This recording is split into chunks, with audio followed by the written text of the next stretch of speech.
What's up, everybody? Welcome to the PixelPlay Podcast. My name is Adam, aka CS Radical, joined as always my co-hosts and best friends in the whole wide world, Kaylan, aka Catastrophe, and Chris, Mr. Jin and Chris. Boo, boo, boo. I did the fireworks for you on that one.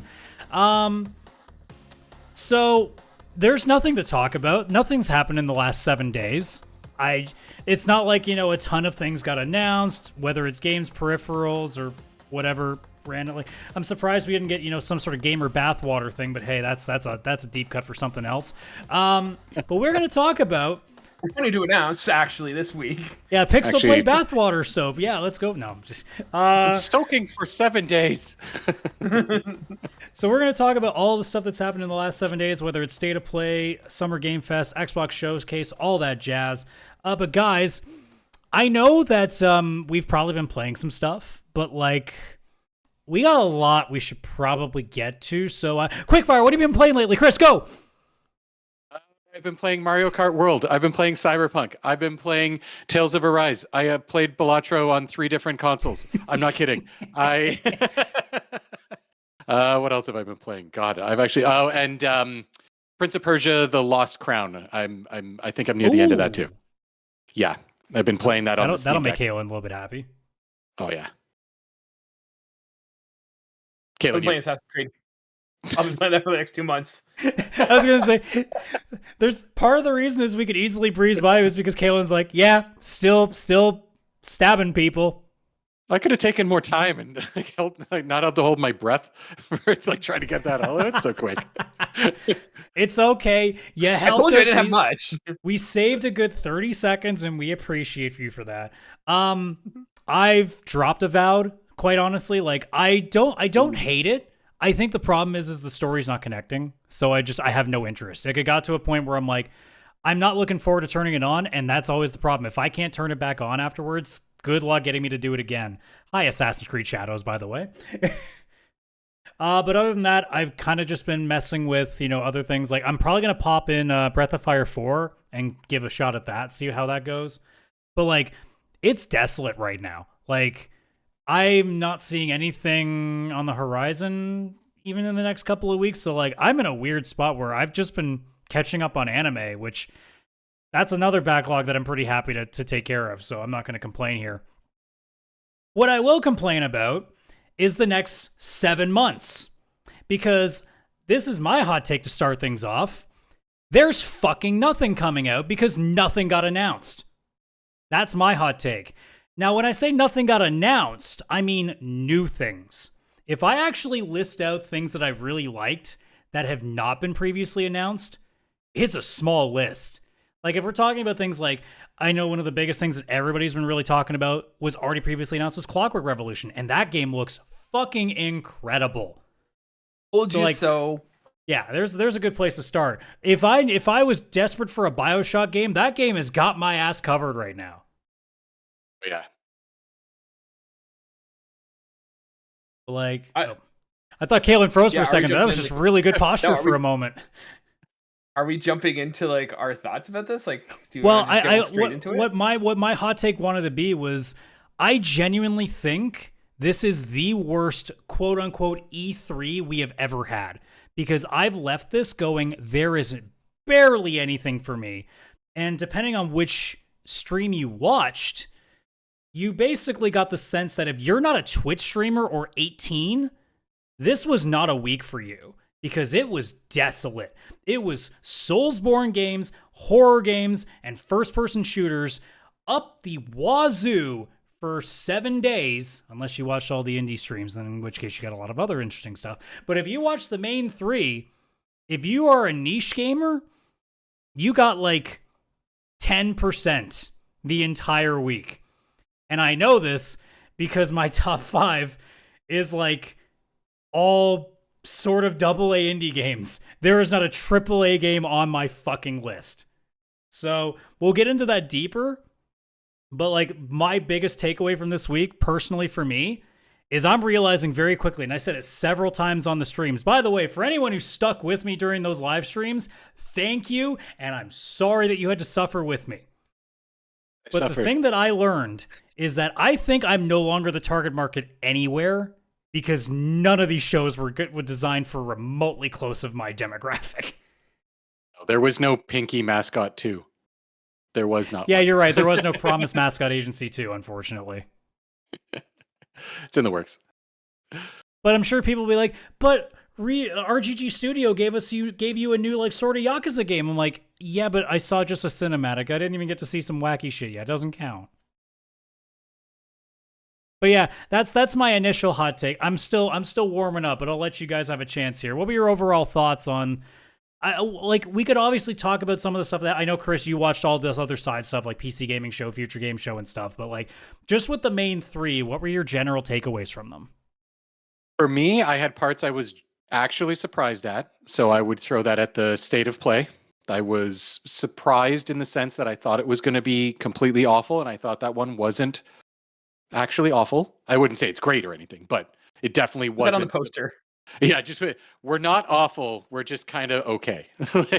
And then I had parts that I was shocked at how disappointing they were. I'll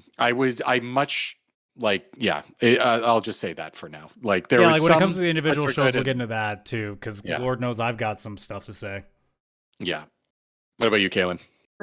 For me, it wasn't bad. Like for full disclaimer, we'll get into it when we do individual shows. Summer Game Fest, I didn't watch it, and that will reflect on Summer Game Fest, and we'll talk about that in a bit. But like seeing the major two, the PlayStation and the Xbox, I felt they both like did okay. I mean, the expectations were low for Sony, and they exceeded them. And I feel like the expectations for Xbox were high, and they met them. And I think that's both a success for both of them. I think one was clearly stronger than the other. But yeah, like it's not the grandeur that we used to have with E3, but definitely wasn't a waste of time, so to speak. Like I didn't feel like, what the hell am I doing watching this? But not to the grandeur of that. Weirdly, like you were talking, it was a Soulsborne and horror game. I felt it was the year of like fighters. It was like every show had at least 3 different like fighters, and I was like, this is a weird thing that there's so many different like 2D fighting games, to the point that Sony even made a dedicated fighting table controller. And it's like, is fighting that big of a genre? Like, I feel like it's a pretty niche area to be in, but yeah. It's pretty popular, maybe not as much like around our area and stuff, but there's tons of tournaments and some people that are like huge market, I think. Maybe. Yeah. But I just like, it looked like there was so many that it's like, man, that market's going to be so saturated so quickly that these all can't survive, because we have like a Marvel one, we have a, what is it? Is it Invincible is the other? Yeah, that was at the Xbox brand one. Yeah. And like I felt like there was a couple others that I can't even think of, and it's like, I don't think there were that many like, unless you're talking like the beat 'em up games as well, because like I don't remember there being that many fighters. Like there was the Mortal Kombat collection that they're re-releasing. There was the Marvel one. There was the Invincible one. There was like some Street Fighter 6 like DLC like character DLC stuff. Yeah. But I don't. I just like maybe it wasn't. It felt overrepresented, in my opinion. You got to remember, I only watched 2 shows. Yeah, and you only watched the 2. Yeah. Yeah, they were nowhere near as prominent in Summer Snooze Fest. Yeah. Well, we'll get to them in a second. We'll go in order. So we'll start with the state of play. We'll start with the state of play. My hot take is this was the best show, and I'll explain why when we get to the very end of it, when we get to like our final thoughts. But Sony, like I think it's partially because again they over-delivered from what my expectations were, and again this is also pure bias. It's my number one game that was announced was the Marvel Fighter because, and I said it, and I freaked out on stream. Arc Systems Works is my favorite developer. They do everything right. They are the best 2D fighting developer out there. I don't give a shit about Street Fighter fans. I don't care about fucking Mortal Kombat or any of them. You have nothing on the kings of Arc Systems Works. Guilty Gear, BlazBlue, the Persona fighting games, Grand Blue Fantasy, the Dragon Ball fighting game that they did. Those guys understand how to make a fun and visually vibrant fighting game, and they somehow gave them the keys to the Marvel Kingdom. And I was saying in the Discord, I think I might have, by like when we were talking about like Dream Pie in the Sky games, I might have said at one point, because it sounds like something I had said, like Arc Systems Works getting the license to something crazy like Marvel. I may have not. I may just be mixing up with something quite different I said. But like when I saw Arc Systems Works, I'm like, oh, okay. I'm surprised that like they're showing up here, but I wonder what they're up to. And as soon as Cap's shield showed up, I went, there's no fucking way that that's what they're doing. And sure enough. And then like they're getting, I don't know who the guy who's doing the art styles for it, but it almost feels like they're going after like a lot of shonen anime and like having some real fun with just making these really interesting different designs to them all. And man, like as a guy who loves everything they do with the way that they animate their fighting games, like this is one of the few games that if they have a special edition with any sort of like figures or something, I might actually be tempted because God damn, those guys know what they're doing. And like, if there's any game from that entire presentation that I would say is a surefire, well-reviewed game, it's going to be that. And the fact that they're also they're taking the balls too to do a four tag instead of the usual, like Marvel vs. Capcom always does 3. Which, by the way, Marvel vs. Capcom. What happened that suddenly Arc Systems Works got that? Like, it's one thing if they just weren't making that game for a while. Like, almost immediately after, because I can't remember what the newest one was, but it was terribly received. Infinite, right? Yeah, I think so. It was terribly received. So, it was also all terrible. Of a sudden, Arc System Works gets it, and I'm like, oh, that's different. And now that that's done, like, I was stunned. Like, there's a whole lot of other little things in this, but, like, I could not believe that came out there. Like, I know Chris, obviously, Final Fantasy Tactics, So go off, King. Go have fun talking about one of the things that you've wanted forever finally being a thing. Well, actually, just to jump in also on that Marvel fighting game, I am not into modern fighting games. I don't like them as much. Like, I don't mind playing the Mortal Kombat games, like the story mode of them, because I love the Mortal Kombat story, like the first few games and stuff. There's a tournament, and if you lose, yeah, like it's such a cool idea and everything. So I always loved that, right? But when it comes to actually playing Mortal Kombat, I love the first 3 games. Like, give me Super Nintendo old arcade. Yeah, I'll play those. Same as Street Fighter 2. Loved that. I have no desire for, like, the updates for Street Fighter 6, all of that. I have no desire. I will admit, this Marvel Arcs fighting game did actually excite me. It looked really fun. It looked really cool. It kind of gave off Marvel versus Capcom vibes, obviously, but just like the Japanese kind of take on it, like, you know, mech Iron Man being more mechy versus just like normal Iron Man and stuff. I thought it was a really cool art style, right? Like I loved it. So I'm actually quite excited for that fighting game too. I'd actually maybe pick it up, but I thought it was really cool.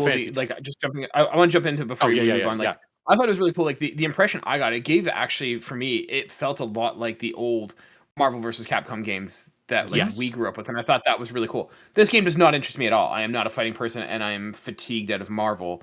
But like the art style looks really cool, and going back to like what Adam was saying about getting like a collector's edition, this is one that would benefit from, like, would be really cool to buy like the art book for, to see how they like envision these like characters and stuff.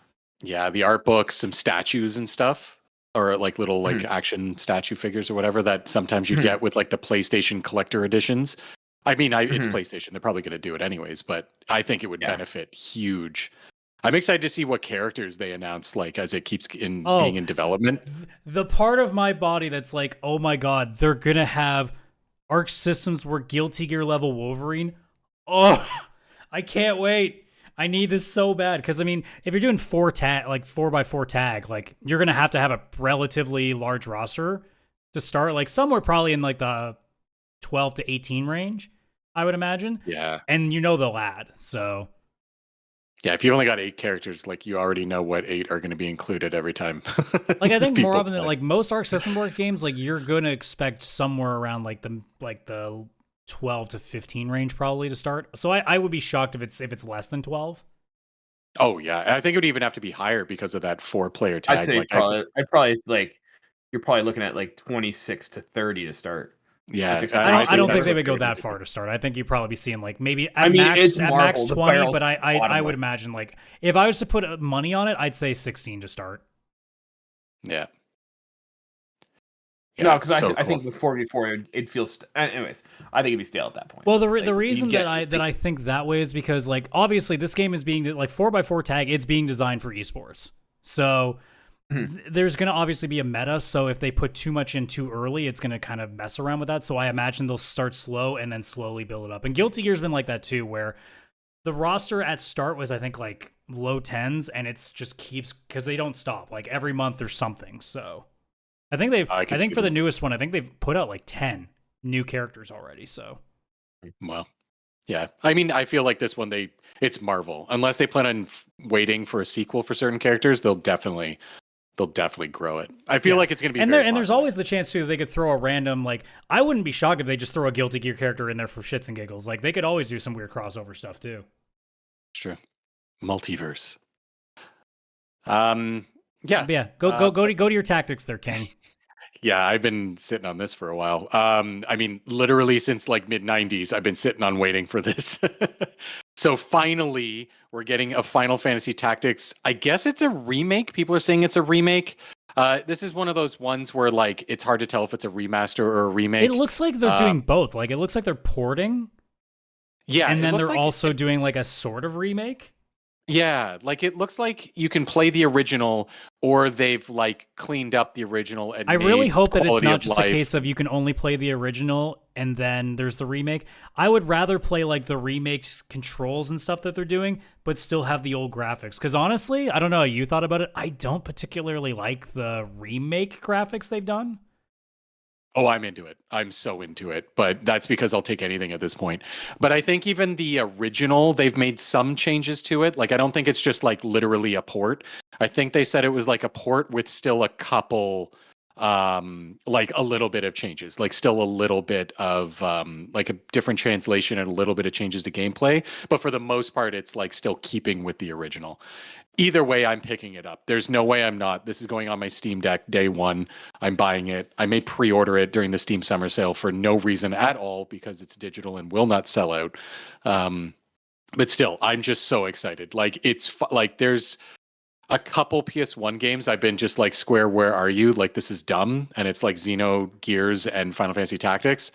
Xenogears obviously is one where it's like we may never see it. Hopefully we do. But Tactics is like, Square, what are you doing? Like this is a huge franchise you're still popular with. You've remade all the others. You've made every Final Fantasy available on every platform. Where the hell is Tactics? And it's finally here. Now, is it a full remake to me in the sense of like new graphics, new everything where they've like redone it? No, it looks like they took the original and made more like not even Octopath Traveler because it's not the 2D HD, but like they still kept it's almost like mobile-ish. Yeah, but it still looks like, honestly, exactly what I wanted. Like, keep the original, don't change it too much, clean it up for modern, make some changes, like, yeah, fix some translation, hopefully fix some of the save issues where, like, you could be right before a battle, you're not strong enough, and now you're fucked, and you have to restart the game over kind of situation.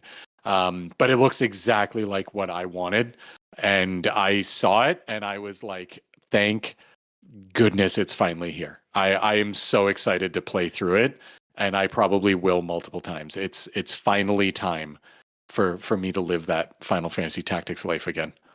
So excited. Kaylan, what stood out to you in the state of play? I mean, there's like the ones I was coming to expect, and I was excited to see like Ghost of Yotei, and I still am super excited about that game. But for me, it was a lot of like the new stuff that we saw. So like, I mean, it wasn't a surprise, but it was a surprise to see here was the 007 First Light. Mm-hmm. I love IO Interactive, and I can't wait to see what they do with James Bond. And like, not only did we get like a cinematic trailer, but we got like a little bit of gameplay in the trailer too. And I was relieved with what I saw because it made me think, okay, it's not just going to be about stealth. Like that was my only concern. It's not an open puzzle. Yeah. Like I'm not like fully on board yet, but I'm in the case of like, all right, I'm willing to see what you got now. Like you've piqued my interest. Yeah, I mean, like they're going from a new perspective, a new, like it's not just, hey, here's Bond at his peak kind of thing. It's kind of neat to see him in like starting out and how that works, it's like and stuff. Pre 007. Yeah, he's just 07. He doesn't have the 00. Yeah, I love this. It reminds me of like how in the Spider-Man games, it's like its own version of Spider-Man. You already know the character and it's its own origin story and characters. They can do with it whatever they want. This feels like it's Mhm. being its own thing. It's not connected to the movies. Like maybe we'll get a trilogy or something eventually of these games and it's like a different Bond. I hope so, because that means this game's going to be Yeah. amazing. Yeah. Yeah, no, I'm excited for this. This is the one that, like, I think in the PlayStation like showcase, this was the one for me that was like, oh wow, I'm actually like, this was the best one for me that came out. Yeah. I'm a huge Bond guy. And Adam, this is going to shock you. I'm more excited about this than Tactics. Like when I saw this and saw what it actually was, like its own story and movie, it's like a whole different Bond. I don't think that's that felt out of the realm of possibility, because it's not like they're making a new Tactics. It's just a redo. So it's like, Yeah. I could understand that too. Also, like, yeah, I've been clamoring for this for a long time too. Like, I want this to be like a 10 out of 10 game because I want Bond games to be good again. I have a really big hope for this one because I don't think either of you watched the PC gaming show on Sunday. No, I'm not a nerd. They went fully into this game. They actually went and talked with the developers and did interviews and they talked about it.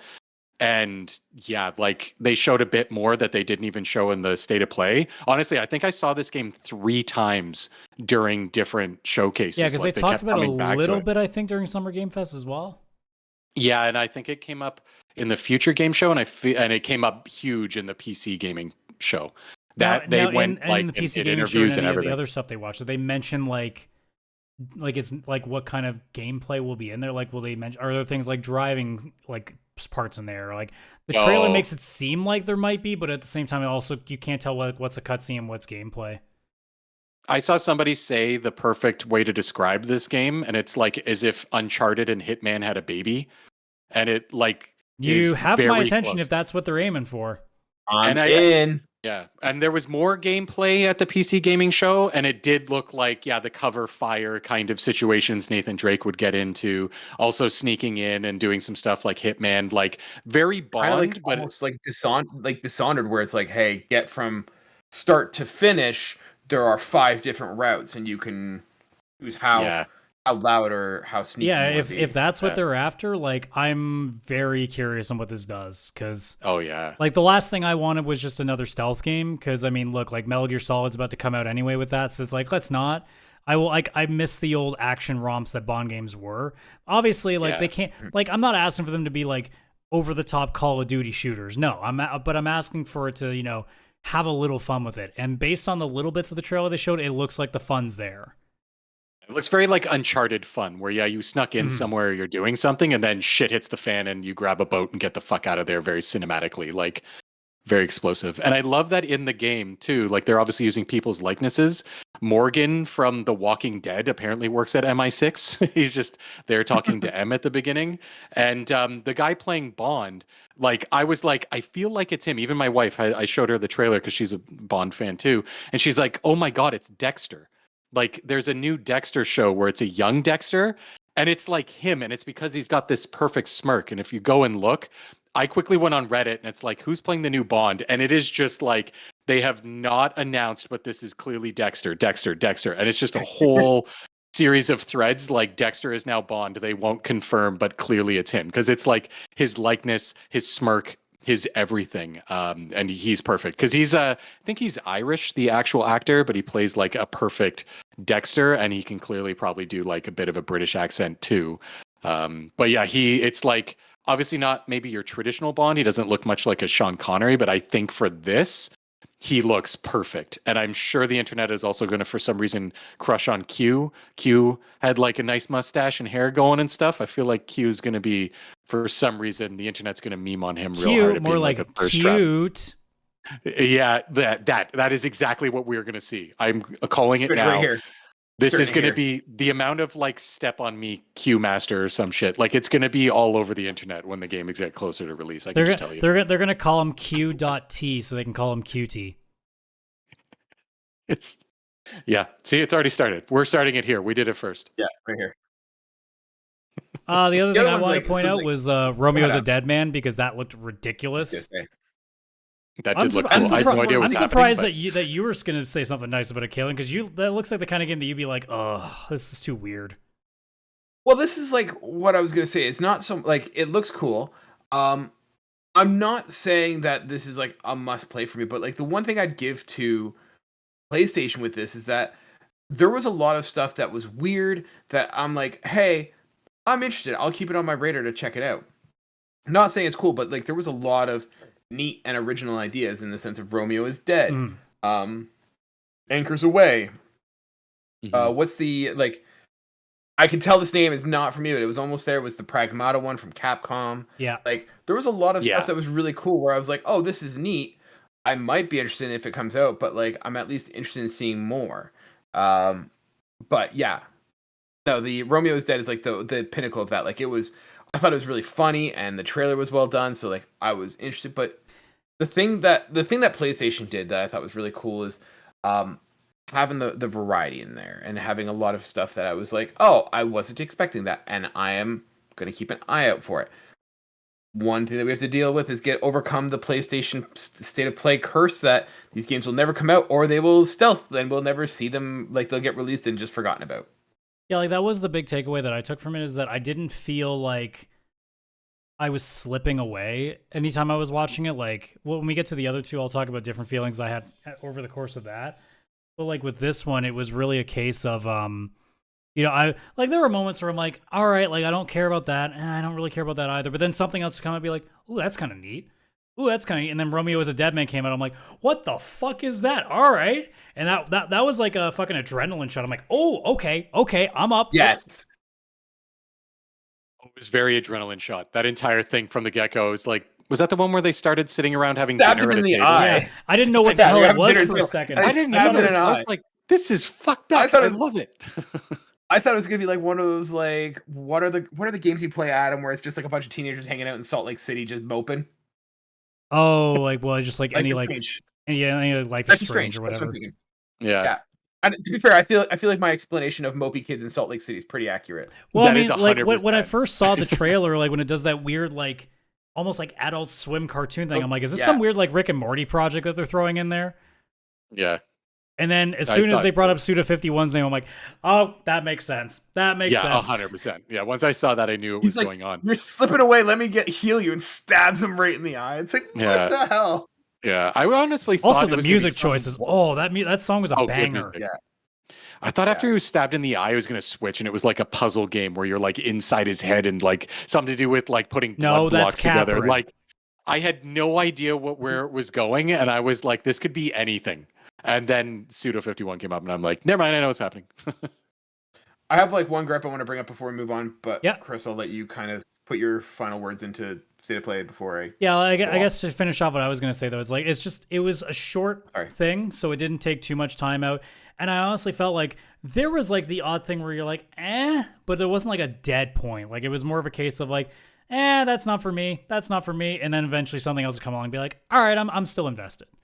Normally State of Plays are like 15 minutes of over explaining why this game is going to be interesting that's coming out in a month. And you're just like, yeah, whatever.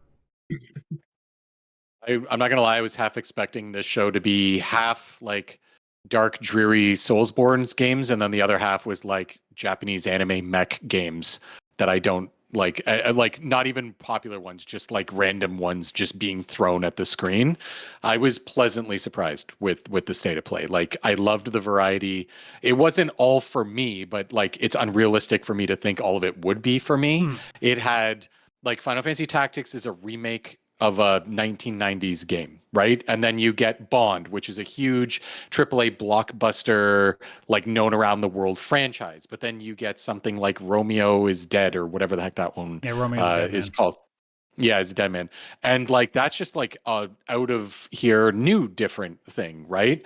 And then a Marvel fighting game. Like there was some known IP, some new stuff, and it was a nice variety where it's like, even when it wasn't for me, it was like, oh, that looks interesting. Maybe it's not for me to play, but like, I'm not bored. And sometimes in the State of Play, indie stuff was relatively interesting this time around because there was like the Journey looking one, like the Sword of the Sea, I think it was, or whatever. Sword of the Sea. Yeah, that looks cool. I definitely was it an origami, like the one that looked like an origami sort of like platformer? Hirogami thing. Yeah.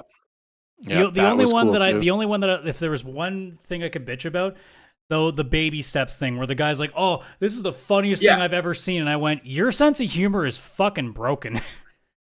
Yeah, is that that weird one with the guy walking? Yeah. Yeah, it's a walking sim. Like I don't get that. He passed this off like it was going to be some of the weirdest, like, funny stuff, and I'm like, no, that was Romeo's a Dead Man. What are you talking about?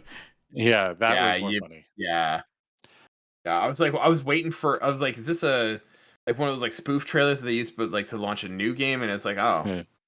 Is this Goat Simulator 4? Okay, cool. Yeah, right. Yeah, I thought for a second it was Goat Simulator 4. Yeah, I did too. I was like, this has got to be in that. It's got to be. I was hoping to see more from Metal Gear Solid Delta. Like, I'm cautiously optimistic of getting into that game, but we'll see. For me though, I have a gripe. Like, I was excited when I saw Astrobot come on, and like, I was hoping for like a paid DLC. I am willing to throw money at this game for a paid DLC. And I've said it before, and I'm going to say it again. I am tired, and I do not want more challenge levels. We don't need challenge levels for Astrobot. I don't feel like anyone like that game was getting praises sang to them from the rooftops by everybody, and no one was praising it for its challenge levels, for the difficulty, right? Like nobody's playing Astro. It feels like they're just doing content for the few people that they think are still playing it, which are the speedrunners now. The speedrunners or the Twitch streamers, and it's like there are people like I'm happy to throw you $20 or a whole bunch more levels. Like I want that game to be more of an homage game as opposed to a Super Meat Boy kind of experience where it's like, hey, challenge levels and speed runs. I don't want to do that. I'm playing Astrobot to relax and have fun and kind of just chill out and kind of feel good, not to stress out. And that's not what I want from Astrobot. Like I'm not gonna say nobody, but it's not a vocal minority who talks about that final level when you collect all 300 like characters. Nobody's like, man, that level was the best. Like if you go online, most people bitch about that level. Yeah. And they're just doubling down on the difficulty. It's like just make homage levels. Find more PlayStation games that you can kind of get licensing for that you can make kind of spiritual successor levels to. Do it. Like that's really all we want. I agree. Because when they announced that like Christmas level that they gave for free, that was fantastic. I have gone in and I played that and 100%ed that level because it was a new, just fun level. It has its puzzles, it has its combat, but it's not like a challenge level. I don't go in for the challenge levels. I've tried one or two and I'm like, this isn't for me. Like, I don't need it. Yeah. Where that Christmas level, I'll go back every Christmas and play that level again. I would love to do that. It's just perfect. I want more of that, and I agree. I would totally pay for $20 or something for a few more levels or something. No, I feel like you could do so much with this game, and it doesn't have to be platform. Like make like we were just talking, like make a Hitman level where it's like you got to go around and like maybe not like kill someone, but just like go around. You have to like cause mischief in like a level or something like that. Like there's so many more franchises that Sony has that they could make a Sly Cooper level, right? Like there's a Sly Cooper level would be cool. Twisted Metal, let's get all fucked up. Astrobot just running people over. I don't know. Like this is one of those things where you've got a platform like you can just literally make like DLC packs. Yeah, they should. Every 6 months. $20, here's 5 new levels. Like we got licensing and you get new characters. Yeah, I was disappointed at that point too. When he announced that it was just like some more challenge levels, I was like, oh, this is such a tease. Like this should have been something bigger. I don't think I said it on stream, but in my head, I'm like, oh, Kaylan's going to be pissed. Rightfully so. But like overall, I think the general thought is like, it was better than we all expected because, we just assume it's going to be meh, but it was kind of like mid to like kind of slightly above mid. It's like that student that just sleeps through class once in a while. They, get a 55, 60 on the test. It's not great, but it goes on the fridge because, you expected less of them. Look, I gave it somewhere between a C+ and a B-. The fact that that's my number one tells you my overall feelings on the week. But like the fact that like calling a C+ to B- like state of play as good is kind of telling you how bad state of plays generally have been. Oh yeah, they've been pretty bad. Yeah, I gave this one a B. B+, like okay. I'm in there. It was like good.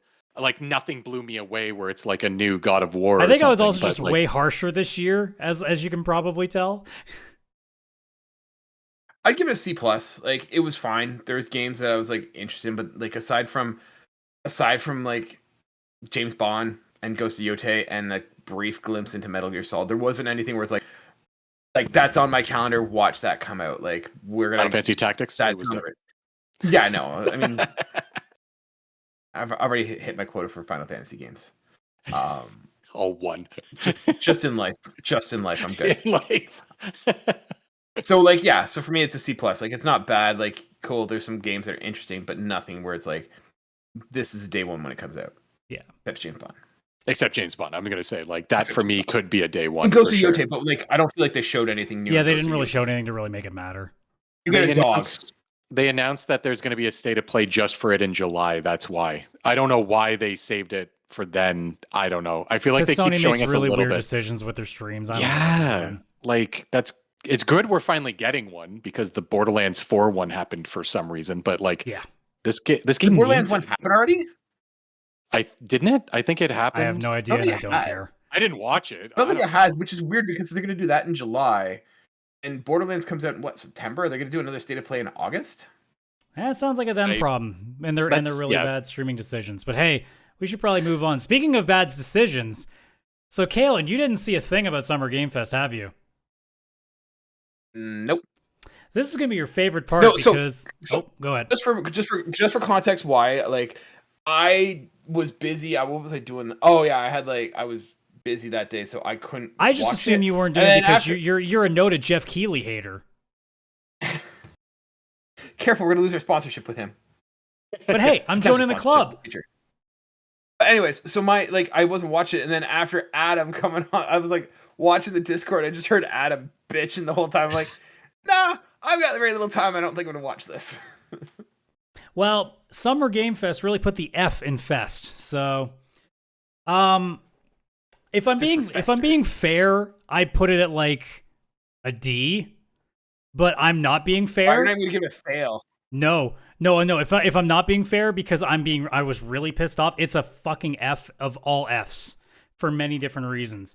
So I made a fucking Google Sheet document for this reason. So there were 48 games announced. Now, if I take away the ones that were previously announced somewhere, we're down to 41. And if I take away the indie games because they don't really fall into anything, there were 31 games that are not indie or were not already announced previously at any point. Of those, 20% of them were Soulsborne games. 1 in 5 games that were shown out of that list was a Soulsborne. 22% of them were first-person shooters. 16% of them were live service or mobile games. I put those together because they're both as useless to me. And then another 13% of them were horror games. That left another almost 30%, and that was filled by about a third of that being strategy games, because I know, Chris, you got your Jurassic World and God of War, or no, not God of War, Game of Thrones game. Yeah. And then the rest of it is just like, is other, which included games like Marvel Cosmic Invasion, which I'm super stoked about, because that just looks like Turtles in Time, but with Marvel characters. Killer In, which I think might be a really interesting idea of like a multiplayer like shooter / detective game. I thought that looked really cool. There were a couple of Lego games in there. The Stranger Than Heaven, that Yakuza like 1940s Japan game, and then I'm gonna butcher this name, Infinitesimals. Can't remember if that's the full name of it, but yeah. Basically 90% of that show wasn't for me. And the other 10% of it was pretty meh. And Jeff Keighley and his team decided that not only were they going to make this about Twitch streamers only, essentially, but they were going to use any other time that wasn't devoted to those people to pissing you off. Because they teased Resident Evil 9 twice and didn't give it to you until the very end, acting like it wasn't going to happen. They had the CEO of the devs of Splitgate come out with a fucking parody MAGA hat, which, by the way, he apologized in quotations for. He said, I apologize what this has done to the community. So first off, fuck you. And second of all, fuck you. And then on top of that, they brought out Mads Mikkelsen, the poor bastard who didn't look like he wanted to be there, to talk about him reprising Le Chiffre from Casino Royale in Hitman as free DLC. And to have Jeff ask, I can't remember the guy's name that was brought up as part of I.O., to say, oh, so when is this game coming out? When on the screen behind him was the date it was coming out. I spent that entire stream, and I'm not going to take too much more time here, so I apologize, but I took the entirety of the stream, and Chris watched it, and anybody who joined me live watched it, the progression of me getting slowly more and more upset as nothing was happening that was interesting. Every game that was coming out were designed for essentially Twitch streamers, and then anything that we did get was full of some bullshit that no one asked for. Like, I was saying this to one of my other friends after that show. It genuinely feels like Summer Game Fest is the epitome of here's all the people that were willing to pay us money to be on there, with no fucking thought process of trying to make some variety in there, of like deciding like, hey, maybe we should not let this asshole come on with a fucking make FPS great again hat before he says some shit. Like, it's like the things like we've been really nice with the Game Awards because obviously it's a big deal. It's the one thing that we have left now that E3's gone. But it's at the point now that these guys need to get their shit together because with the people getting on stage at the Game Awards and some of the other weird stuff that's happened, they need to reel this in because they're looking really goddamn embarrassing.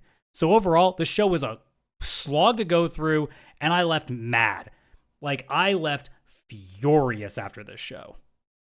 And confirm. I was there. I saw it. It was brutal. Yeah, it was. This. Yeah, I think Kaylan, you should take some time, get a nice glass of wine. My top 5, 2 games came from that show, and yet I'm still here going, this was a waste of my time. I could have easily just looked at an IGN article listing everything, and I would have been fine. What I'm doing. Yeah, I think Kaylan did it smart. Like, Killer In looks like a lot of fun. Like, as a guy who likes Among Us and games like that, that looks like a fucking blast. And then Scott Pilgrim's getting a new game. In a million years, I never would have assumed Scott Pilgrim was getting another game. So, like, that makes me happy. Was it worth 2 hours of suffering? No, it was not. It was long.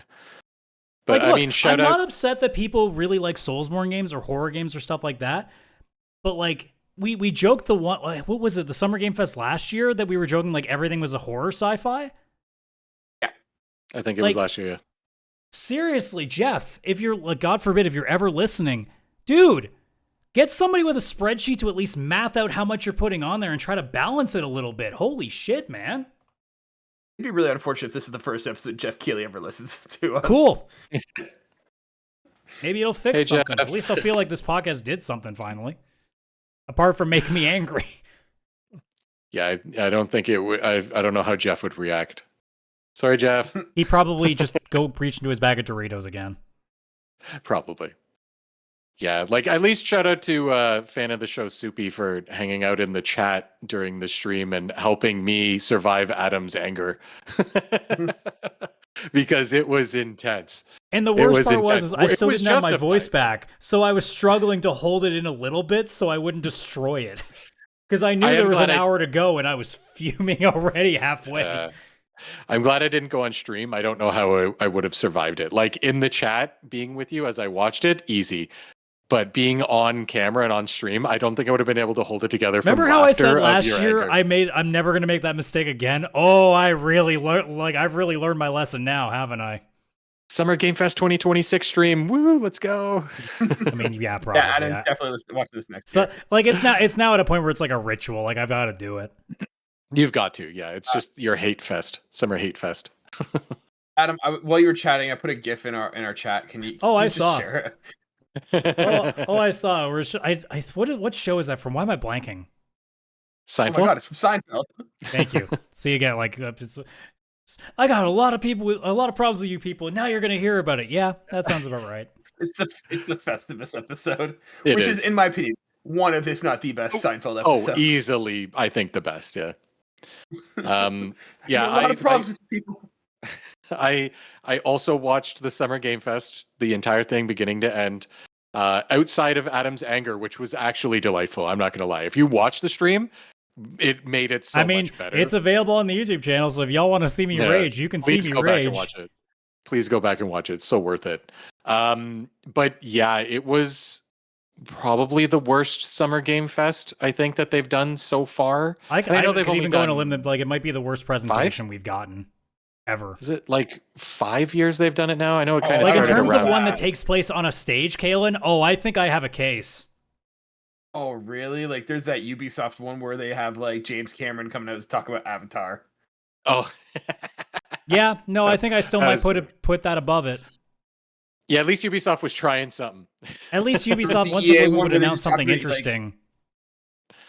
There was the Yeah. EA one where they just talked about like their soccer game for like 20 minutes. The only exception, and Chris and I were talking about it before you hopped into the Discord, Kaylan. There was one that Square Enix did where it was literally just like a conference room where they were standing at a podium and just talking about the games and didn't show anything. But that's like an unfair advantage on their part for literally like making you fall asleep. I would have rather watched the Just Dance numbers from all the E3 Ubisoft presentations leading up to now. Hey, those are that's peak E3. That's when we when they look back at E3, that's going to be what they say that was peak E3. No, at least they tried. I mean, all of them in a row with no other games being shown. Like literally just that for 2 hours would have been a lot more enjoyable. Yeah, the Summer Game Fest was not good. It was easily the worst presentation. It was a fail. I wrote like D-, but I guess I was being nice because it honestly is like an F. Well, like I said, it's actually a D show, but because of like specifically the Splitgate guy, it really set me off because like this is the worst time for someone to pull something like that shit. Yeah, not a good weekend. Like that was a weird decision. Like I think at the time that stream went up, LA was just starting its first day of protests. Yeah. And it's not like it was the shirt he was wearing and panicked and couldn't change. Like, it's a hat. Just take the hat off. Like, did nobody backstage look at this guy for an hour and go, You sure? You sure? Considering how Jeff will also talk about, how, we need to all be together. And, like, the fact that they let that go, like, that tells me this is why, like, someone needs to actually, like, I don't know who, like, runs the whole operation there, if it's Jeff himself or somebody else. Somebody needs to fire that person, though, if it's not Jeff. Like, somebody either needs to reel his ass in or fire the person that's actually running it.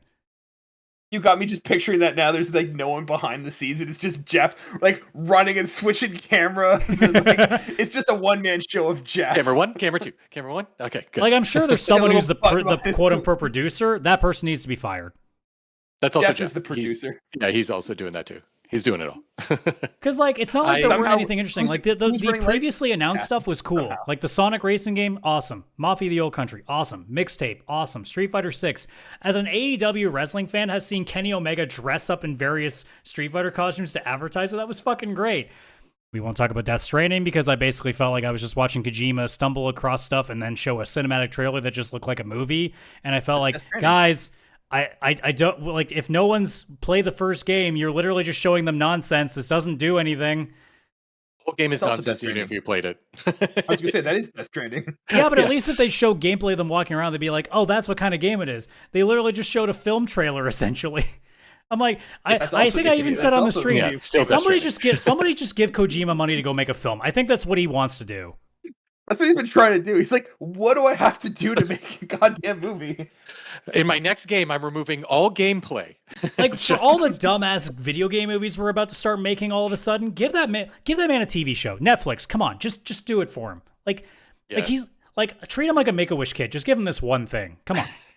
It'd probably be better than most movies. The reason he had Guillermo del Toro in his game initially was just, he's like, so if I put you in my game, you promise you'll let me make a movie? Yeah. He's like, yeah. That's why Conan O'Brien was in Death Stranding. He's just like, at least let me on your show. We'll talk TV. Oh my god, I forgot he was in there too. So Chris, important question. Mm-hmm. How mad are you that there is now a Soulsborne game that uses the Chrono name before Square Enix decided to actually put out a Chrono game? We don't talk about that the game had Chrono. That's bullshit. It doesn't even matter. Like, it's just a Soulsborne. No one's going to remember anymore because there's just so many of them. It's ridiculous. I'm sure you both are excited though that there's a Dune game. The Dune game, I'm like kind of interested in. Just that survival one, like the MMO. No, I've lost. That's the thing. It's the whole survival part of it that I'm not into. MMO, like I'm not interested. But then the real kicker is Kaylan finally gets his Game of the Year sequel. I'm a cart. It's the year. He knew. No, the one so in terms of my ranking, I wasn't even bothered to watch. So like DNQ, like didn't even. I would tell you to your face, like you will call this the worst of the three, and it's not even close. Yeah. Oh yeah. That's why If you can't even get me interested enough to go and watch it, I'm not gonna say that. So Yeah. what I'm gonna do with my time instead is I'm gonna say I've been watching trailers of some of them, and I have the weirdest picture of Paul Rudd advertising Nintendo. Have you guys seen the Paul Rudd advertise it for Nintendo? Yes, I have. Adam, have you seen this? No, I have no idea.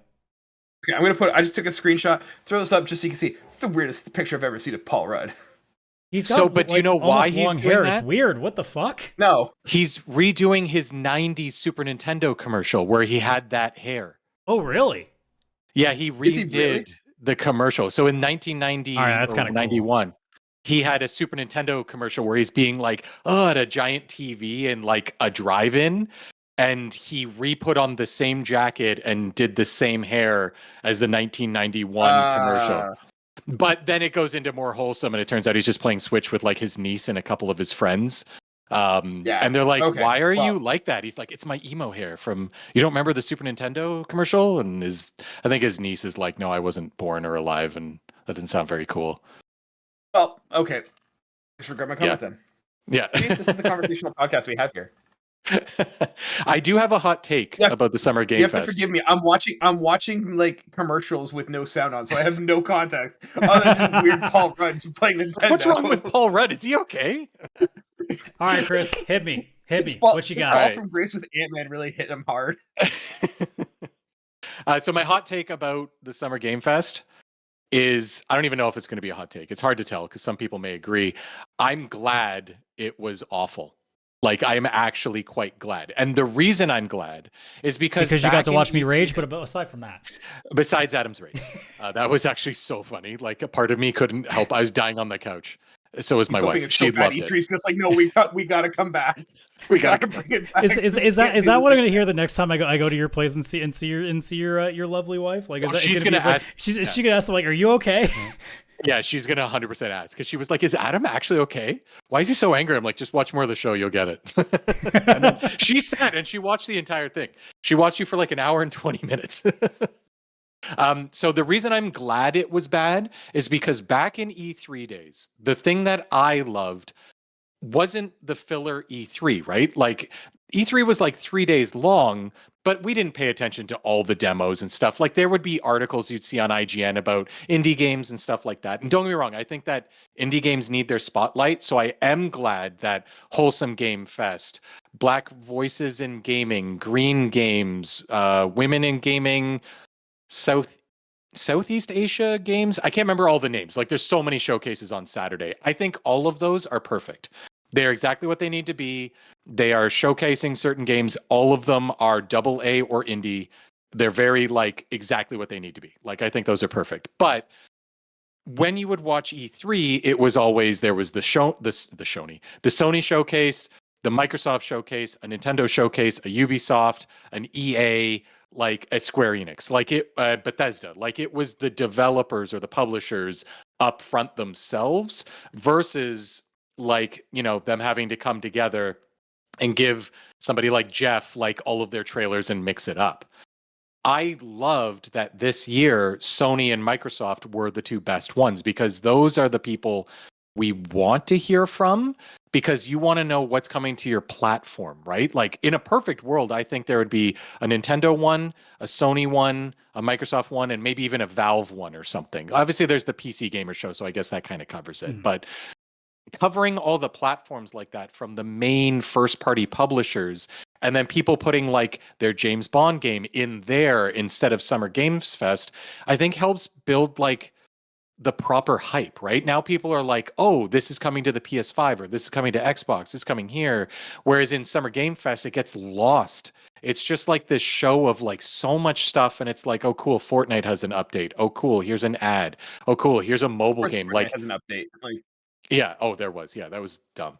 But it's just like a bunch of stuff. It's not the way I like to see all this. I love Nintendo Direct. I love State of Play when they're decent. I love the Microsoft shows. Like all of those are the reason that I tuned into E3 before, and I would rather Mads Mikkelsen come out at the Sony State of Play or Microsoft. Like Keanu Reeves coming out for Cyberpunk at the Microsoft showcase. That's iconic. That's amazing, right?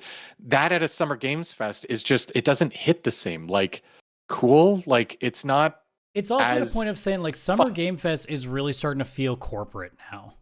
Yeah, it feels like, yeah, people that paid to be there, and it's like this show of just like the extra, I guess, like who's willing to go and be on this instead of like actually commit to being on a Sony one or a Microsoft one. And it's not like I think they have to be exclusives. Like the James Bond game being on State of Play, it still showed up in other showcases. It was on like the PC Gamer one. I think that's also a great way. Show the games twice. It shows up in the Sony one, then it shows up in the Xbox one to remind you it's on both, and like to build that hype. And it kind of, both consoles benefit. Like, Yeah, ideally you like those to be special, and that Summer Game Fest should just be like, oh, and by the way, here's a couple other cool things. if it was me, I actually think Summer Game Fest should just be what we call this block, because Jeff actually is still one of the sponsors or supporters or whatever that brings all those other showcases in.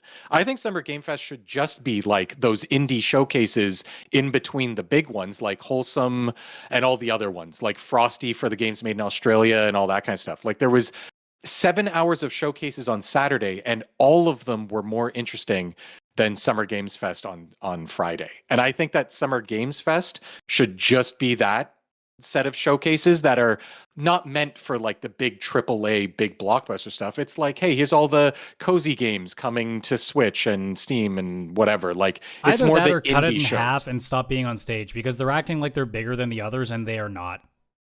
Yeah. I Honestly, think, yeah, go ahead. Chris, I think you made a really good point too. And like with removing Summer Game Fest, it tries to appeal to everyone and appeals to nobody in the sense. Whereas like the cozy game thing, like are you into cozy games? Great. This is either for you or not for you. Like you know exactly what you're getting. Like, hey, do you like PC gaming? Great. This show's for you or it's not for you. Like it's not one of those where it is so vague that it could be for anyone, right? Because like And then even you in a have way, people coming like in with- going to the Xbox showcase, like you know it's for you because you own the console.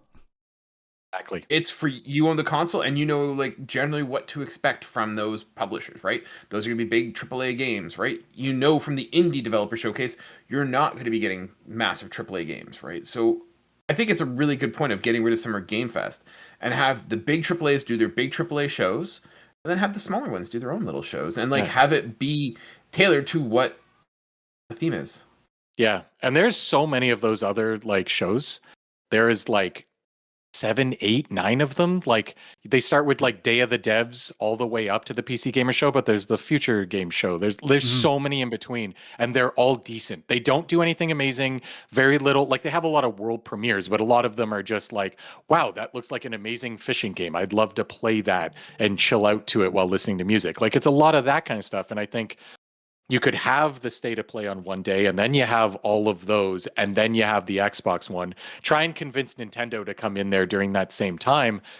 You still get that E3 experience, and you're still highlighting all the indie developers and all those ones. I think that's important, and they're actually enjoyable because you know what you're getting. It's indie games, and they're even in a heading like Wholesome Game Fest. And I just think it would be much better because Game Awards, you can keep it. Like that's still at the end of the year. It's not like we're getting all the other things. Get rid of Summer Game Fest, focus on having the Game Awards, still have that stage.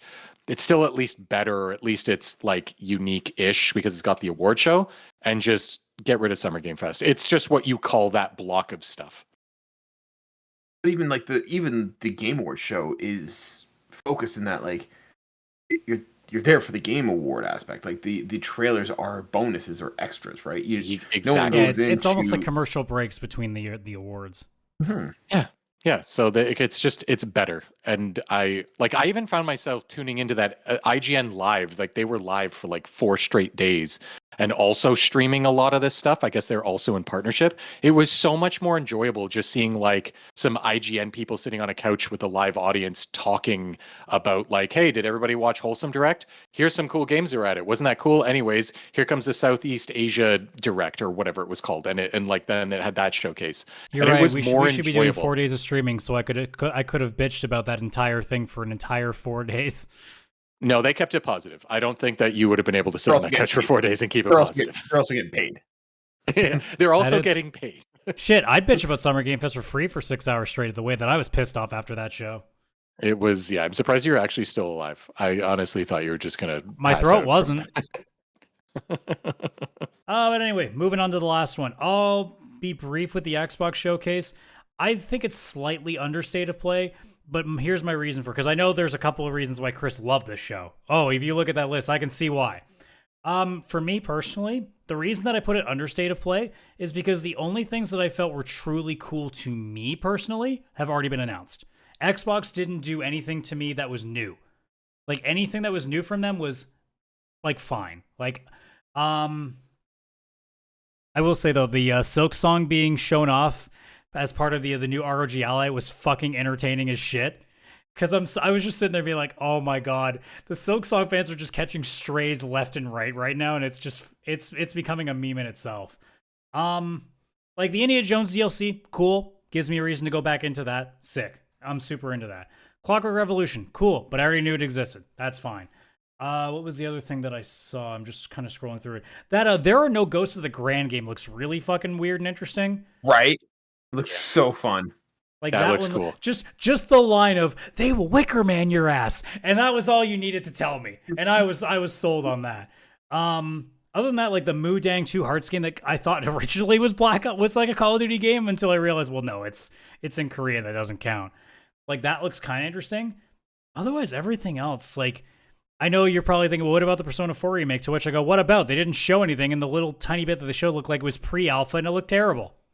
Yeah, that was kind of bullshit. I don't even know, like, just I said it on stream at the time because I didn't realize how, like, new it was. It sounds to me like because of the leak with the voice actor saying something about it, that they just pushed something out just to get it off of everybody's mind.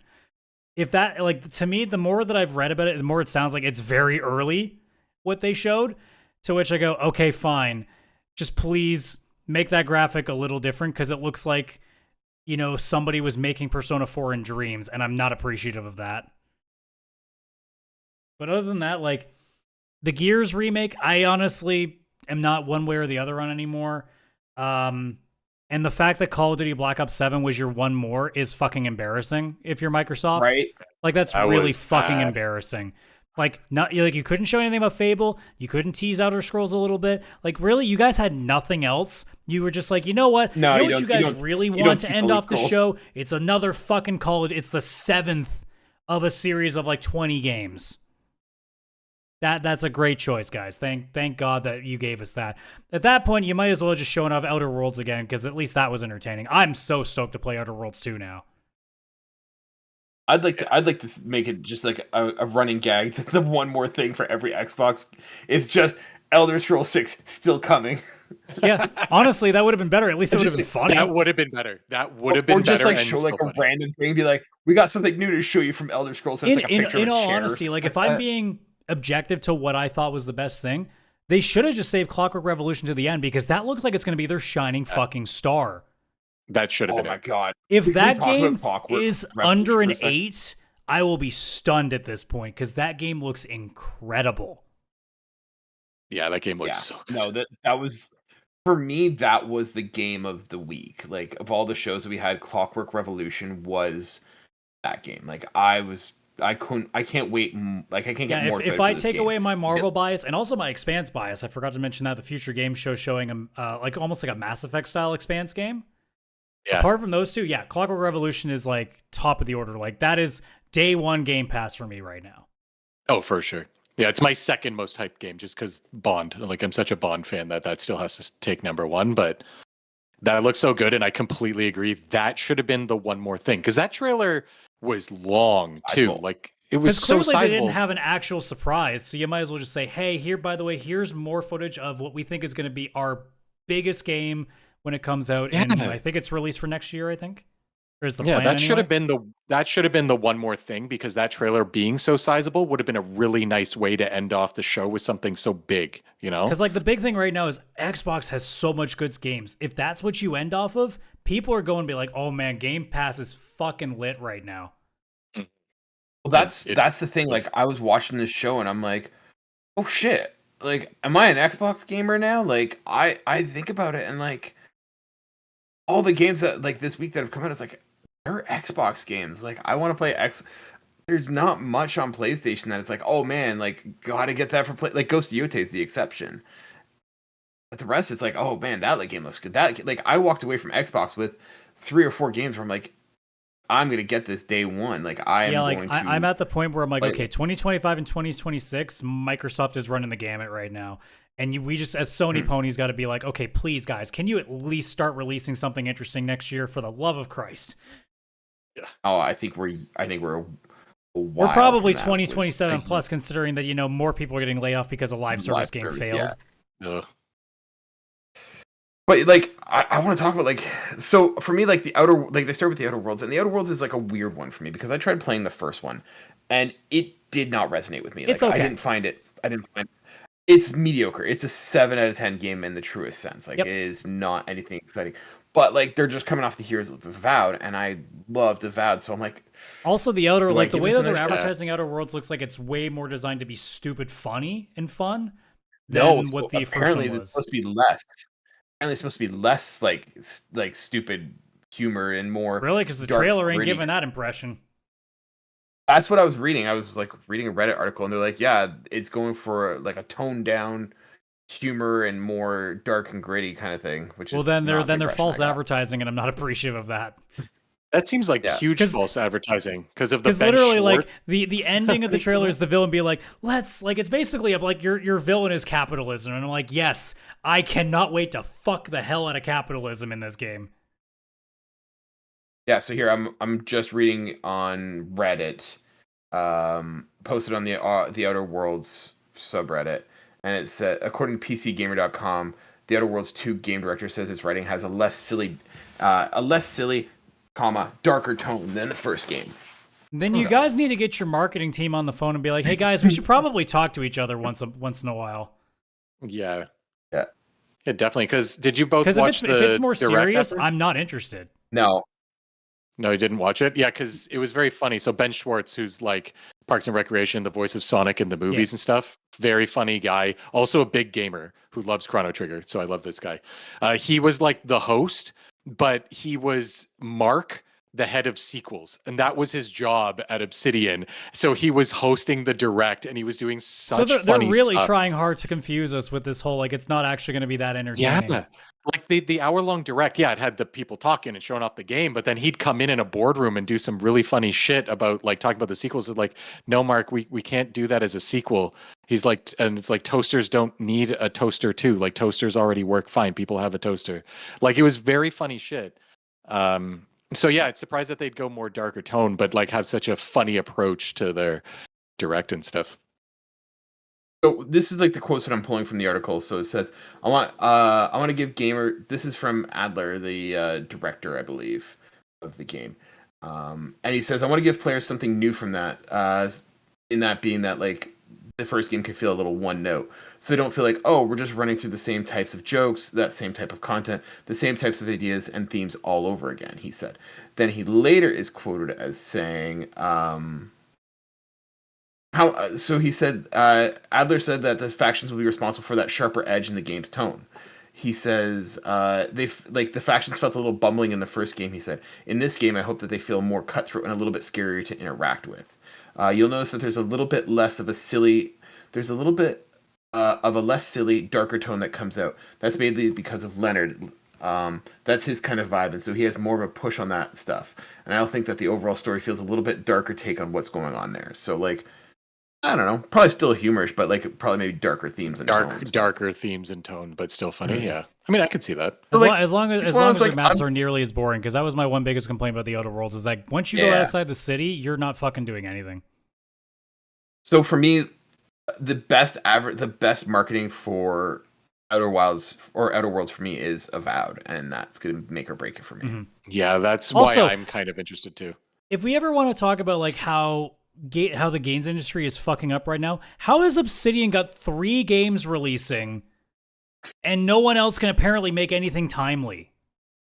Well, to be fair, Sucker Punch is also doing some heavy lifting too. Sucker Punch released 3 games. It's Sucker Punch and Obsidian keeping the industry alive right now. It was Insomniac, and then they just were like, we're going to bed. We're done. They just went to sleep.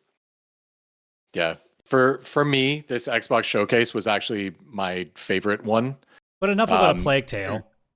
That is a big reason why, 100%. But enough about Super Meat Boy. And that was pretty good. I'm okay with Super Meat Boy. That one's pretty good. It's more that I think that Xbox is just the actual pros at making a showcase and knowing how to space it out. They came in with like, I think 3 world premieres that get you hyped and get you started.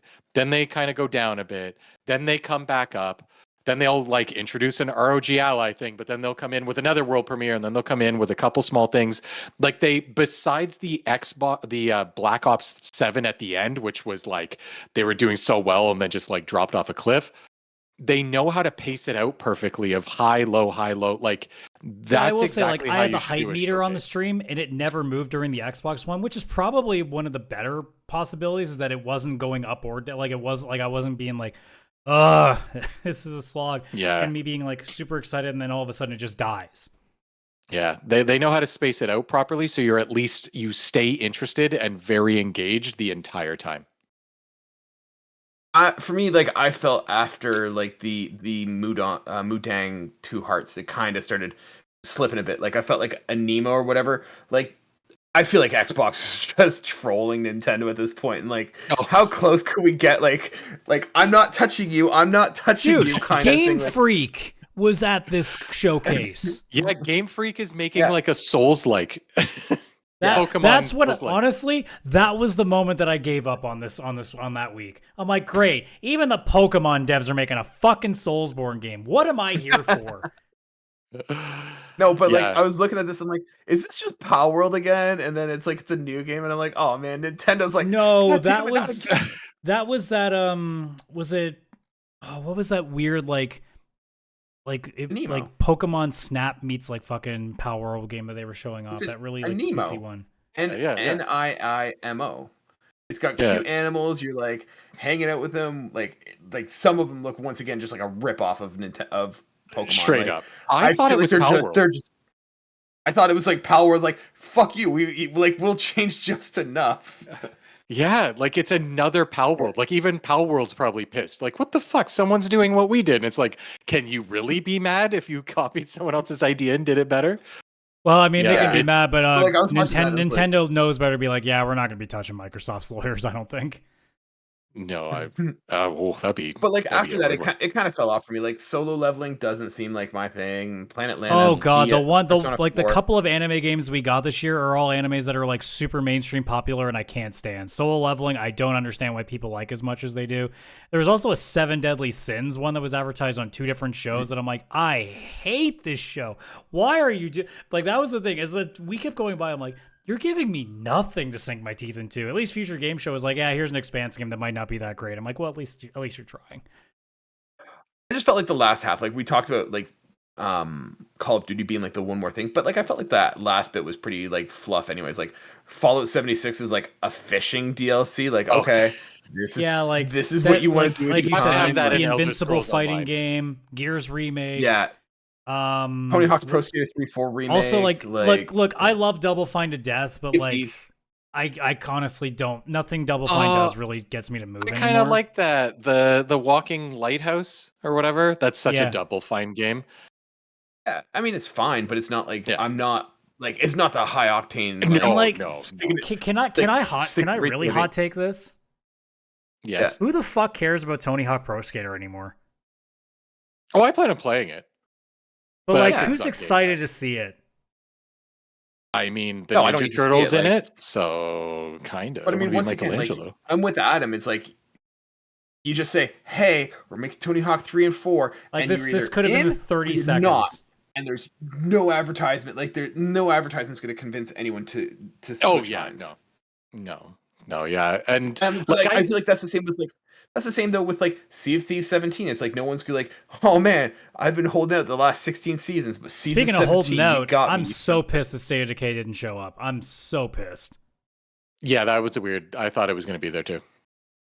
But then you got like Age of Mythology. Like once again, like who cares? Like, we got to get the Like, strategy it's a- nerds something. Yeah, I think that's yeah. Go like, watch your PC. Go watch your PC gaming No, conference. Microsoft's got to hold that close to Game the Pass is chest. on That's PC, their- Kaylan. You got to understand now. Yeah, Whatever. I And then can you got, see like- why they had a lot of this stuff. Like the two like anime games. Microsoft is still trying to break into Japan. Like Yeah. they are And trying. they're so making the hard, right and choice they by brought putting in a lot Atlas of games on their Japanese, thing. like- They're doing Yeah, well in like- that. Yeah, I think they're doing it right. It's just it doesn't speak to most of our casual Like near the side end of the show was gaming, the for Final sure. Fantasy VII announcements. I'm like, guys, that could have been like early. You did need to save this to the very end. Like this doesn't. move Yeah, the that needle. could have been an earlier one. But also like who is a Final Fantasy fan who's on an Xbox console and hasn't gotten this game already? Like, If you what put is a number like, what to is your it, market? I don't know if you get to 7? 4 digits. Yeah. I'm just like, Xbox is not the Final Fantasy console, and if you are a Final Fantasy fan, you're gonna play it. It's also on been released on PlayStation. PC. Like at this point, like the odds of you only owning an Xbox and also being a big Square guy is very like someone like gave you magic beans and you got the wrong ones, man. Like if you somehow fell into that trap. Yeah. Yeah, like there was the a only lot other of question I little thought was, Chris, what did you think about the ROG Ally? So Oh my I'm God, actually thrilled. Yeah. I'm excited. And originally I wasn't because I saw like the like empty console mock-ups that they showed, like just like the pictures that surfaced online. I was like, that is the ugliest thing I've ever seen. Don't get me wrong, I still don't actually think the thing looks good. It looks also No, it big doesn't. and thick and heavy. Doesn't look very attractive. I think the PS Portal actually looks nice. Like I know people ripped on it, like, oh, it's just a controller with a screen. But I think they made it look really sleek. Like the PS Portal does look pretty sleek. This doesn't look sleek. This looks like an ROG Ally with like a GameCube controller, glued to the side. Honestly, I'm looking like the white one looks like one of those like you go to a dollar store and there's like the like fake looking like controller that's like a really shitty like those remember those like really shitty fucking games that we used to get at like for Max, $2. Oh, Oh No, yes, like- I know exactly. Like what when you're we were kids, like it'd be the weird ones where it's like here's the Karate Kid one, and it's like these weird fucking like 4 buttons. yeah. the tiger handhelds. That's the ones I was Yeah. thinking of. Yeah. Yeah, it definitely gives those vibes. But it's not the hardware I'm excited about because I doubt I would buy this thing because I've looked at the ROG Ally X and it's $1,100 right now. And the top Xbox handheld is like basically the ROG Ally X. If the thing's $1,100, I wouldn't be buying that. And the other one's going to be much cheaper, but it's the same power as the Steam Deck. So it's like, but what I am very excited for is the new Windows UI whole situation that Xbox is kind of finally going into, where Windows is kind of shut off and it's just this like gaming mode kind of where it's just the Xbox app. Game launcher. Yeah, it's just the game launcher, but like a lot of stuff from Windows is turned off, and it's like over 2 gigabytes of memory that's not being used and all that kind of stuff. Obviously, this is more reactive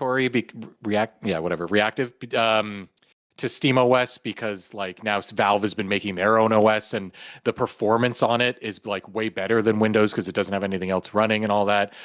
But like the thing is for me is I have the ability to play any of my games handheld because the PS Portal exists, the Nintendo Switch 2 exists, Steam Deck and a bunch of other PC handhelds exist. But I didn't have a way to play like Game Pass, right? Like I can stream it from my Xbox or the cloud. But if I just wanted to install, like when Aiden Chronicles was on Game Pass, I wanted so badly to just play that on my Steam Deck. Like it's just a JRPG, pixel graphics. Like this should just be a handheld. I don't need this on the TV. Like it's pretty, but like I'd rather just grind out levels like on the couch. But I couldn't. There was no way for me to install it. And sure, streaming is great, PS Portal and all that, and I can remote play to my Steam Deck. But it's just like not a great experience. It's not around. And Microsoft has been like really crappy with their launcher and just like how you play games. The fact that they're having this, and it might be something you can just install in stuff starting maybe sometime next year or something, I could see myself buying like a used ROG Ally from Best Buy, open box or something that's normal priced, like $500 or something along those lines, and then actually installing, the Microsoft new UI on it. Like I could see myself doing that. So I'm excited for the Ally, this Xbox Ally, but it's more about the UI and the software side of it than the actual handheld. Yeah, and I think we lost Kaylan. Kaylan just dropped because he's got baby stuff to worry about. So I'm trying to think if there's any last things I'm trying to think of from the Xbox One though. Plague Tale, as you mentioned. I'm so excited for that. I don't know what's going on there because it's a prequel and it seems to have nothing to do with the rats. And I had like no idea that it was Plague Tale until they showed it. I didn't either. Like I kind of was getting that vibe, but then the more it went, I'm like, okay, there's no rats, so it's not Plague Tale. And then it shows that Minotaur, but then it's like a Plague Tale story or something. And I'm like, holy hell, what is this? I need to play it. It's in the Plague Tale universe. And it's like one of my favorite IPs. So yeah, that and then the Aphelion, which is that Don't Nod game, which seemed like I genuinely thought it was that sci-fi horror like Dark Pictures one that was shown off earlier. Yeah, it's very similar. But this seems like more toned down and more like somebody's trapped on a planet alone and they've got to figure out how to get off or something. And that looked cool because Don't Nod does like very good like storytelling and like it's not all about like combat and stuff, right? So I could see this being like kind of like we were talking about before, where it's more like Hellblade and it's kind of like more of a cinematic storytelling. Yeah, it's more about the atmosphere than it is about like the combat, which is a big thing that I'm starting to lean more into now. Is where I think I'm good with there being enough combat heavy stuff. I think I'd like to start seeing some stuff more that's more about the storytelling.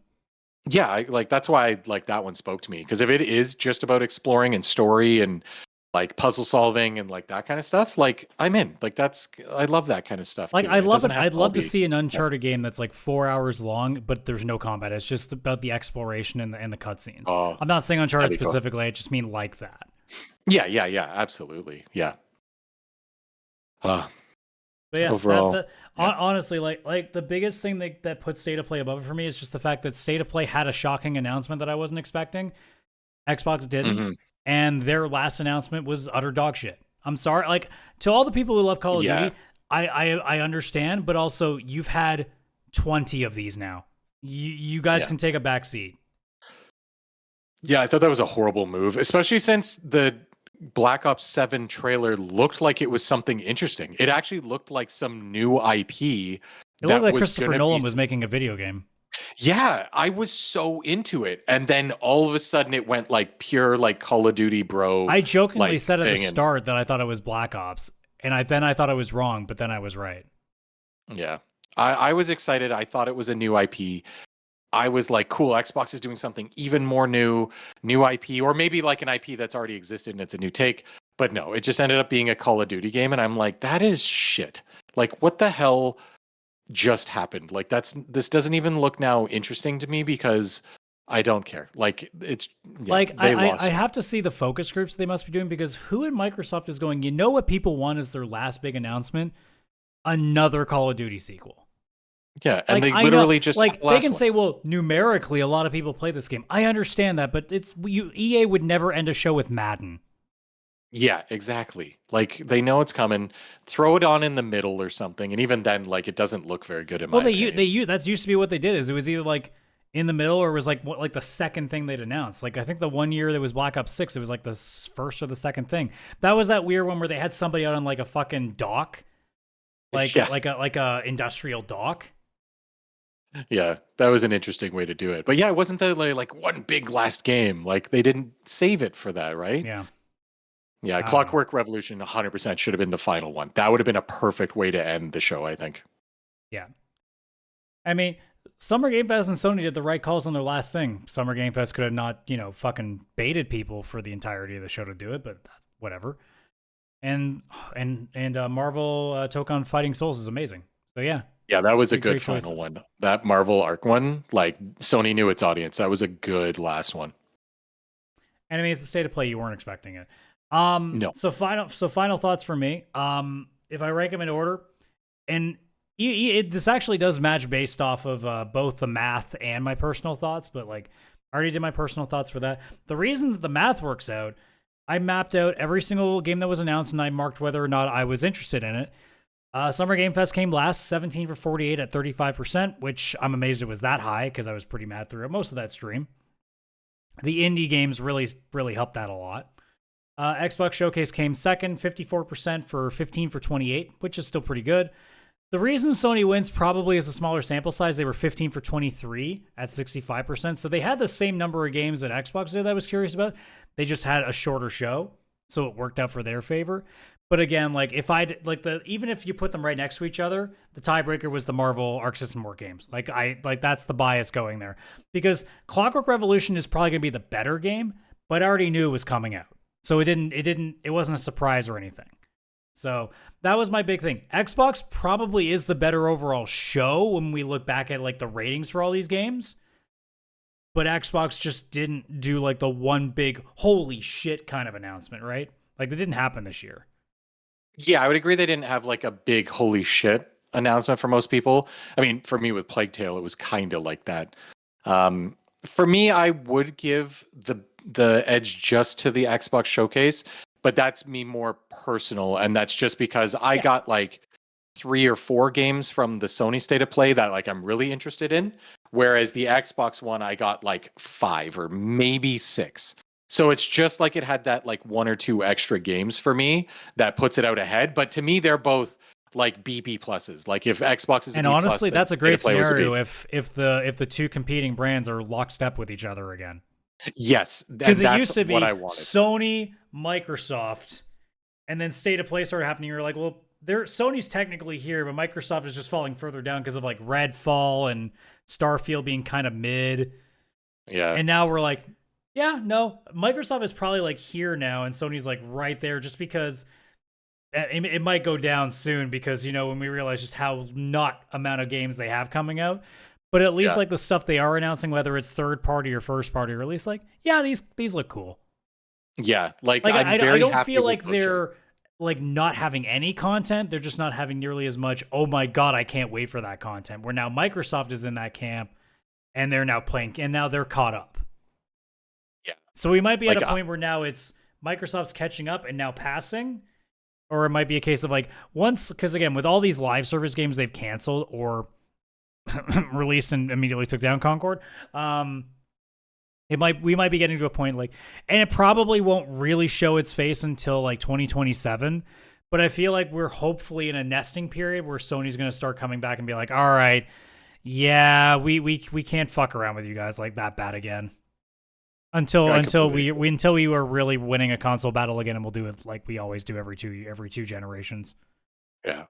Yeah, I'm very happy that the 2 shows, like, again, nothing like truly really blew me away. I think games, it's disappointing like, that neither of them were like amazing, but it's great that they're at least like, I don't feel like I'm really leaning towards one over the other. Yeah, they were both good, and that's what to me I'm happy with. I'm good with good, especially if it's from both of them. If State of Play was crap again, or if Xbox had even gone down because they did so well last year, I would have actually been a lot more devastated than like if State of Play sucked and this was the Xbox showcase where Call of Duty was the last one, I'd be like, guys, you had the chance to really kill it this year when you're at your best. I'm still disappointed in them because they've been firing, and now all of a sudden I'm like, I mean, Clockwork's really good, but yeah, I'm glad that both of them were good. And Summer Game Fest, like I said, I think it actually needs to go away. I don't think it's good. I think that all the other showcases Summer Game Fest does are good. All the indie stuff that's like 7 hours on Saturday in the middle of stuff. But, keep the Game Awards. Get rid of Summer Game Fest. Like keep all your streams, but like the main 2-hour stage show, no. Yeah. Like if Jeff needs to be on stage, he can come out at the beginning of whatever first showcase. Like if it's Day of the Devs, Jeff comes out and introduces the start of Summer Game Fest, then hands it over to Day of the Devs, and then they continue, and then it goes from there. Yeah, because on this point, until they can show some level of maturity and understanding that, you know, you can't just cater to Twitch. Mm-hmm. Because like this year was bad. Like I know I keep saying it's all for Twitch streamers, but like tell me where I'm wrong. It's horror games, live service games, and Soulsborns. Like that's what it is. Yeah, it is not good. It was not good. It's too all over the place not even all over the place. It's too like the same thing over and over. It's clear. It feels more corporate. It's 2 years in a row where we've talked about how they're doing the same thing. Like there was a common theme. Yeah, and the theme hasn't even changed really. Like I don't know. I would have rather seen like Scott Pilgrim. I would have rather seen that at the Sony or Xbox one. Like I think that would have been a good filler one in one of those showcases. If that wasn't on the Summer Game Fest one, I'd be sitting there be like, look, Killer in, cool. Other than that, fuck it. Yeah, 100%. Me too. So like Resident Evil could have easily been on one of the other two. I'm surprised that wasn't on like Sony because it's Capcom, right? Like what the hell? Like you're a very, connected with Sony kind of company here. And if Xbox had grabbed it, I'd have been happy too. It's like, yeah, they're trying to break into that market more. But I feel like it would have been better off in one of those showcases because I feel like one of the other Resident Evil games was announced at like a state of play. Like I didn't feel like it was Summer Game Fest. I legitimately thought when they teased the next Resident Evil, I thought they were actually bringing like something new. I thought they were bringing like an Outbreak company, like return like a multiplayer game. Because I'm like, there's no way 9's coming out yet. Like, come on. Yeah. But also, poor Lady I can't remember her name, like the voice actress' name, but poor Lady Dimitrescu for being like trotted on screen twice just to say like, nah, we're not giving you nothing. Yeah, there's a sale or something. Like, that was such a weird approach. No, Chris, you did get Resident Evil at State of Play. It was just Resident Evil 2 and 3, the OGs, being put on premium. I laughed at that because I'm like, guys, the remakes are out now. Who cares? No offense, but who cares? Why would you pay a huge premium price to get to those two games? Now, if you just buy them for the $10 or $11, fine. I would have been happier with that announcement than PlayStation Premium. Oh, God. That was funny. If you were to take like one thing away, what was the one thing you were the most excited about that you got from the last like 7 days? A really hard question because there are a few things that I'm very passionate about.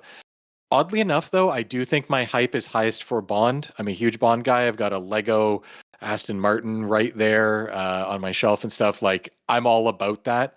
But obviously, Final Fantasy Tactics, Plague Tale, and Clockwork Revolution are right up there as well. Like, I'm not giving them any shade at all. It's just, I'm a big Bond guy, and I love, like, Uncharted and those cinematic kind of AAA games, and I feel like Bond's going to deliver on that. So, for me, it's that.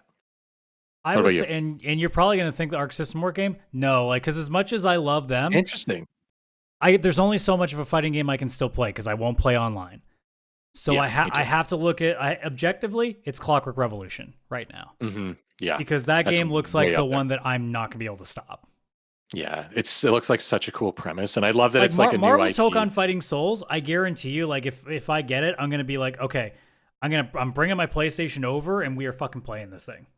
Yeah. Oh, I'm absolutely going to probably pick that one up too. I could see myself. Well, I guess you and me it would be easy because we console share, but like all of our other friends, like bringing that down, like yeah. Yeah, I think that would be a great idea. That's a guy's night and a half, a gaming night for sure. Absolutely. And it's not like we have any friends that are not like. It's not like we have a massive group of friends that we watch every Marvel movie with or anything, you know. Yeah, and some of them really like fighting games, so yeah, they'll be all over it. Yeah. But yeah, I would say Clockwork Revolution just because like, and I'm surprised just because, well, I'm surprised for two reasons. One, because I thought there'd be way more this year than there actually was. But two, I already seen like a little bit of it. I'm like, yeah, this looks kind of neat. And then showing the gameplay, I'm like, holy shit, this looks like everything I wanted BioShock Infinite to be. Yeah. It looks, like if that game ends up being underwhelming, like I'm going to be so disappointed because like. Me too. Everything about like the combat looks fucking phenomenal. The fact that there's like branching storytelling, I like that. The voice acting sounded pretty good. The music sounded pretty good. The visuals are fucking fantastic. Mm-hmm. Like everything looks good. Even the little thing, like when they were showing you crafting the gun and it actually has that little like blueprinty sort of thing to it, and then it forms. I'm like, just little things like that. That's the shit that really gets my attention. When it's just something that small makes me go, ooh, I like that. Xbox has a really good focus on single player games right now, which is not what I was expecting with the Xbox console, to be honest. Single player works, guys. It does. It sells so well. Fuck. Now the fun one. What's the worst thing that you took from those 7 days? I mean, all of Summer Game Fest. I'm not gonna singular thing, Chris.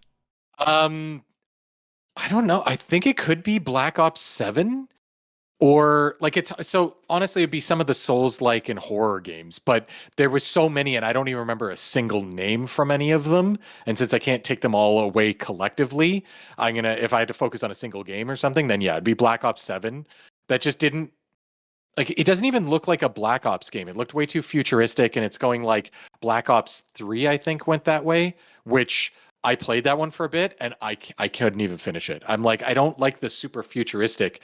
I like Black Ops when it's like the 1960s and 70s and it's literally like true Black Op operations. You know, that's what I loved about it. So for like some futuristic crap, I'm like, they're all right, cool. They've already ruined Black Ops. That was quick. What about you? apart from the Splitgate 2 guy, because that has nothing to do with games. Oh yeah, that was stupid. This is a really out of left field one. I cannot state enough how fucking disturbing that puppet boxing game was on Summer Game Fest. Yeah, Straight up, I was uncomfortable watching that. Yeah, that was interesting because it's like Because it's cool A, that it was a puppet. it looked weird, and B, it looked wrong. Like in terms of gameplay wise, something looked wrong. Like it looked like a Flash game. Yeah, it looked. Also, it gave me like weird horror vibes almost. Like something's not right here. Because I love puppets. You give me Muppets, you give me that kind of stuff. I love it. Like, I think if they had made a Muppets game and they used like the realistic looking everything. Like, I think internally, I think on stream I was smiling because I'm like, this is fucking weird. Internally, I'm like, this is fucking weird, man. Yeah, I don't like this at all. There was something uncomfortable about it. Yeah, I totally get that vibe. Actually, no, I tell a lie. The worst thing was the Hitman thing. I'm still so annoyed that they asked when it was coming out with the release date literally behind them. That's just that is my brain going, no, you fucking don't do that shit. That is insulting to your to the people watching. Yeah, that was, I don't know why. But in terms of an actual game, yeah, the felt that boxing was just really weird.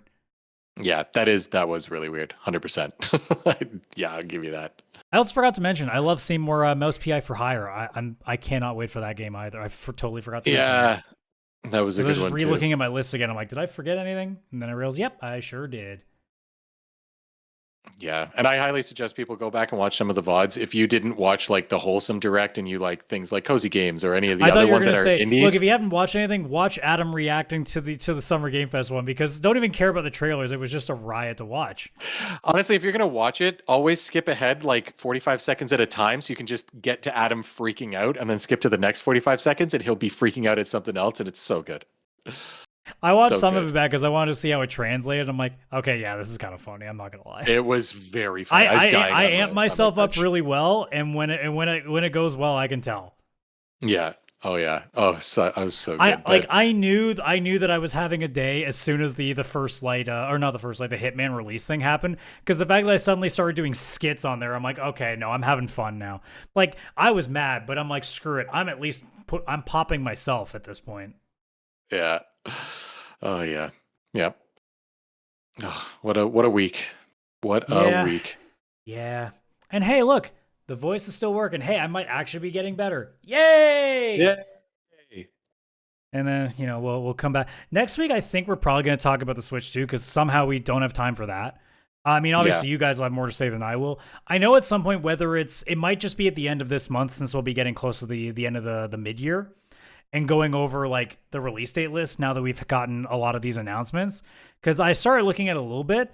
I'm a little concerned, but at the same time, like, it'll be nice to kind of take a look at it and also kind of think like what we're looking at as being like the Game of the Year nominees going forward as the first half goes through as well.